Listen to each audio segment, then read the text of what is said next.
Por bondade de Deus, nós estamos aqui hoje para nós aqui darmos continuidade à nossa matéria de Cristologia, tá bem? Nós já estudamos bastante falando que Jesus é um mistério. É um mistério, mas foi revelado a nós por meio dos apóstolos. Os apóstolos escreveram sobre esse mistério. Jesus é o segredo, o selo dos segredos de Deus. Porque Deus é um Deus de mistérios, irmãos. Deus não pode ser decifrado, Deus não pode ser decifrado. Ele permanece um Deus misterioso. Quando a gente pensa que já conhece, aí a gente julga e sabe que não conhecemos como devemos conhecer. É isso que o apóstolo Paulo fala. Aquele que julga que sabe alguma coisa, ainda não sabe como deveria saber. É isso que o apóstolo Paulo fala na segunda carta aos Coríntios. Em se tratando de Deus, Deus até dá uma ironia para nós. Qual que é a ironia? Ele fala: vocês se gloriam de tantas coisas, então vocês querem um motivo para se gloriar? Aquele que se gloriar, glorie-se nisso, em me conhecer, diz o Senhor. É uma ironia essa frase, porque em parte conhecemos e em parte profetizamos. Deus não pode ser conhecido na sua plenitude. Isso aí só o próprio Deus pode conhecer Deus. Nós conhecemos por espelho, disse o apóstolo Paulo, 1 Coríntios capítulo 13, em enigma, à distância. É assim que nós conhecemos Deus. Ele continua um mistério insondável, mas ele se aproximou de nós por meio de Jesus Cristo, e tudo que ele nos revela por Jesus Cristo ainda continua meio nublado. A gente conhece, mas conhece em parte. Conhecemos Deus em parte e conhecemos Cristo em parte, porque só Deus pode conhecer Deus. E nós estamos pontuando para os irmãos 15, para começar, tá bem? 15 pontos importantes sobre Jesus. Esses 15 pontos importantes sobre o nascimento virginal de Cristo, a impecabilidade de Cristo, os detalhes acerca da tentação de Jesus. Nós vimos se Jesus poderia ou não pecar, porque Cristo também precisava ser humano. Falamos sobre a encarnação do Verbo de Deus e batemos na tecla de que Cristo é plenamente divino. Falamos um pouco sobre os credos que os pais da igreja escreveram, não foi do dia para a noite, foram mais de 300 anos de debates. Falamos sobre as três concepções inadequadas de Cristo, quer dizer, você pensa Cristo pela revelação, humildemente aceita o que os apóstolos ensinaram, mas há pessoas que não aceitam o ensino dos apóstolos. São os chamados heresiarcas. Heresiarca é uma pessoa que funda uma heresia, que sustenta uma heresia. Falamos sobre a heresia do docetismo, onde o Senhor Jesus ele não seria plenamente humano, ele teria uma aparência humana, mas ele não seria plenamente humano. Ou existe uma outra linha do docetismo que diz que o Senhor Jesus ele era humano e que depois veio o Espírito Santo sobre ele e ele foi divinizado. Então o docetismo, você tem aí aparência humana, tá bom? Ou ele apenas tinha uma aparência humana, ou que ele era humano e depois ele foi divinizado pelo Espírito Santo. Pode ser, irmão? Outra heresia foi o arianismo, que dizia que Jesus ele era um semideus, alguém que Deus criou, mas não era o próprio Deus. Criou semidivino, um semideus. Chama arianismo. Tá dando para enxergar bem, meu? Dá, né? Se estiver meio fora de foco, eu acerto ali. E o eutiquianismo, tá bem? Que dizia que Maria era a mãe de Deus. Maria não é mãe de Deus. Maria é mãe do corpo humano de Jesus. Então ela é Maria, é mãe de Jesus. O Jesus da história, o Jesus que nasceu na estrebaria, mas ela não é mãe de Deus. Com essa heresia aqui é que nós vamos ter a chamada Mariolatria. Mariolatria, que é adoração a Maria. Por que se adora Maria no catolicismo? Porque diz que, primeiro, ela tem a Imaculada Conceição, ela foi concebida sem pecado. É o que ensina o catolicismo. Imaculada Conceição, porque ela foi a primeira mulher gerada sem pecado e por isso ela gerou Cristo sem pecado também. Bom, segundo, por causa da virgindade perpétua de Maria. ela nunca teria tido relações íntimas com José. Então, é a virgindade perpétua de Maria. Terceiro, ela foi assunta aos céus, ela foi divinizada. Ela não está entre os mortos, ela foi elevada aos céus e faz parte da Trindade agora. Ela é a quarta pessoa da Trindade. Por isso existe a mariolatria, a adoração a Maria. Hoje nós vamos falar sobre os resultados da expiação, tá bem? Olha lá. A expiação que Jesus trouxe é uma doutrina que tem as suas sombras no Antigo Testamento. Vocês lembram que eu falei um pouco sobre isso? Desde o jardim até as repreensões de Malaquias. Consiste no derramamento do sangue da vítima sacrificial em favor do pecador, com o fito, com a finalidade de cobrir a culpa do penitente no dia anual da expiação. Havia uma festa no Antigo Testamento. Essa festa era chamada de Dia da Expiação. No dia da expiação era oferecido o sangue, o sangue de bodes, tá bem? E 2 bodes eles eram trazidos até o sacerdote. Um bode era sacrificado e o outro bode era enviado ao deserto. Se a irmã quiser beber água, bom? Ou é o ventilador? Ou é o ventilador? Não vai ser. Não, então não tem problema não. Ela pode passar no meio, não atrapalha não. Bom? Aí o que acontece? 2 bodes, um era enviado para o deserto e o outro era sacrificado. O difícil dessa doutrina da expiação é por causa que inventaram ou interpretaram que o bode era enviado para Satanás no deserto, um demônio chamado Azazel. E se é enviado para o Azazel, o texto diz mesmo, tá?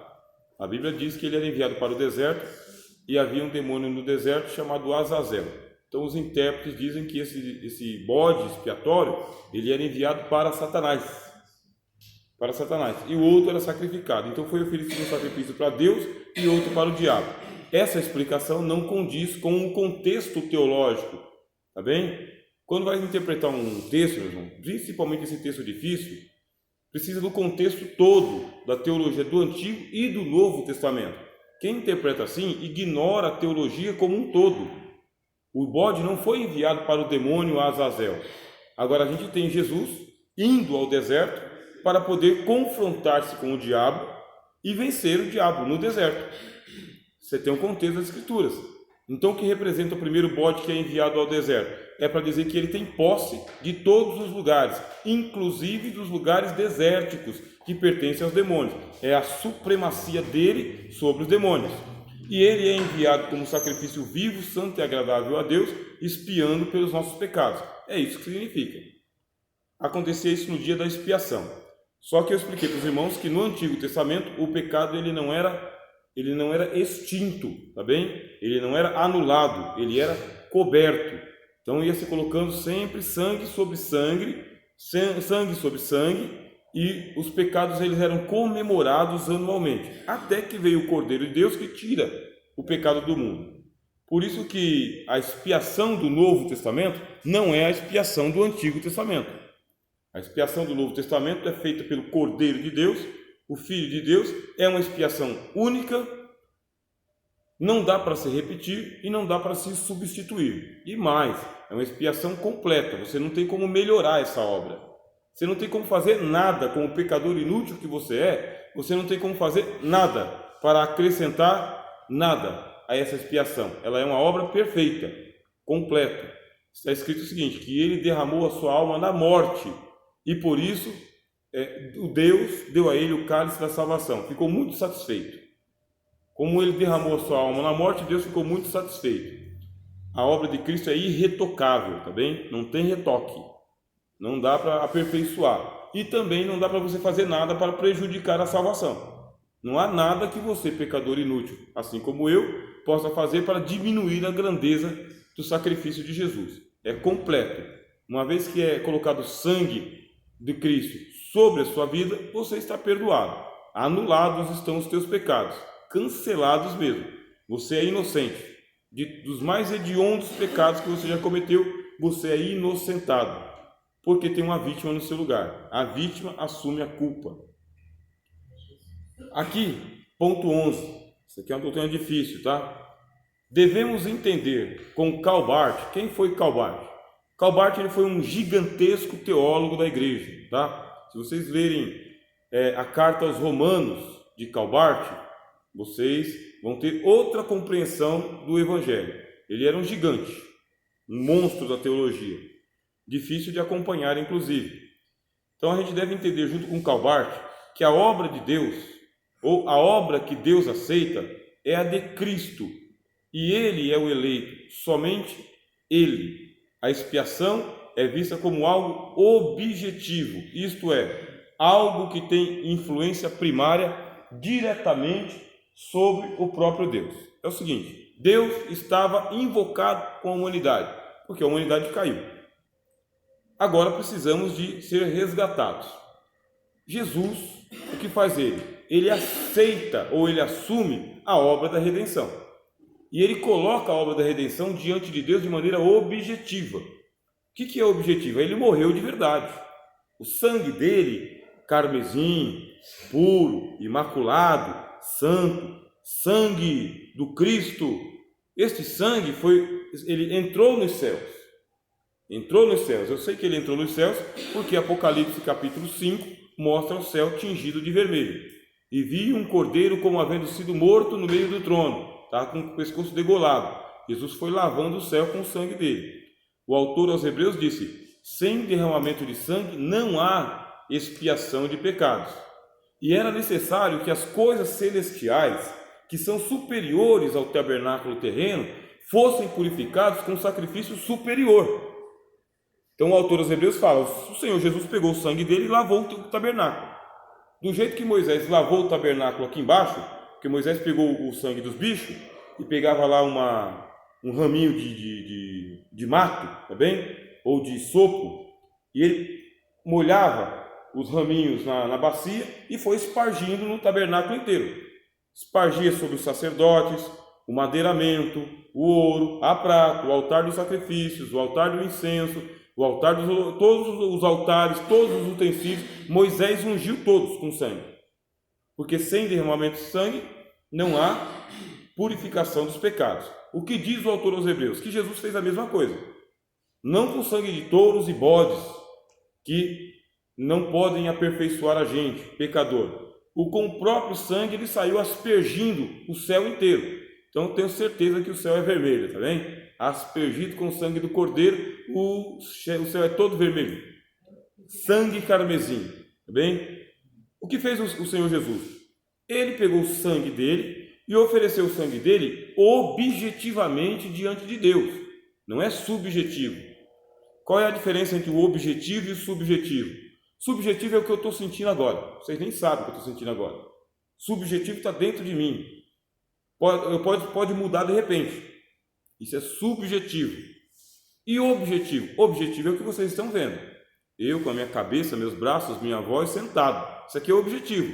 Quem está aqui está me vendo objetivamente. O irmão Rogério está aqui. Agora, isso é óbvio. Agora, e subjetivamente? Será que o meu coração está aqui? Minha mente está aqui? Sabe? Será que eu não estou preocupado com outras situações, outras coisas? O que é o sacrifício do Senhor Jesus? É objetivo.